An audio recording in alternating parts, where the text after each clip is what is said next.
Kontsumoa eta elikagaien ekoizpenaren inguruan beste lanlerro bat definitu da. Eskualdean tokiko ekoizpena naiz tokiko kontsumoa indartzea klabea dela ulertu delako ikuspegi kolektibotik.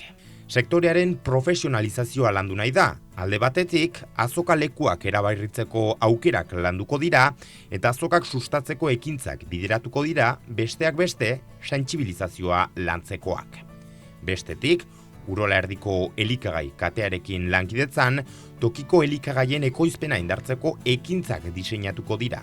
Ostalaritzan adibidez, tokiko ekoizleen produktuak erabiltzera bideratutako ekintzak landuko dira. Hezkuntza markoan, eskualdeko hezkuntza prestakuntza sistema indartzeko hainbat lanildo adostu dira.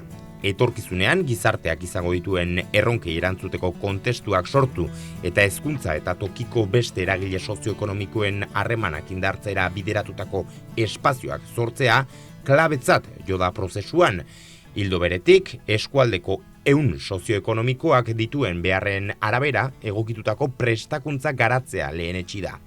Unibertsitatearen presentziaren inguruan, inguruko unibertsitateekin elkarlana sustatzea garrantzitsua dela adostu da, eskaintza aukera berriak antzemateko. Plan estrategikoaren beste helburu nagusi bat, eskualde bezala trantsizio ekologikoa bultzatzea da.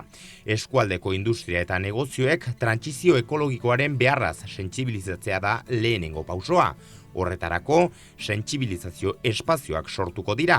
Era berean, adituekin negozio eredu ezberdinen inguruan hausnartuko da eta bide batez aplikazio aukera desberdinak aztertu. Azkenik, energia efizientzia eta energia berriztagarrien erabilera sustatzeko programa desberdinak lantzearen beharra ere azaleratu da.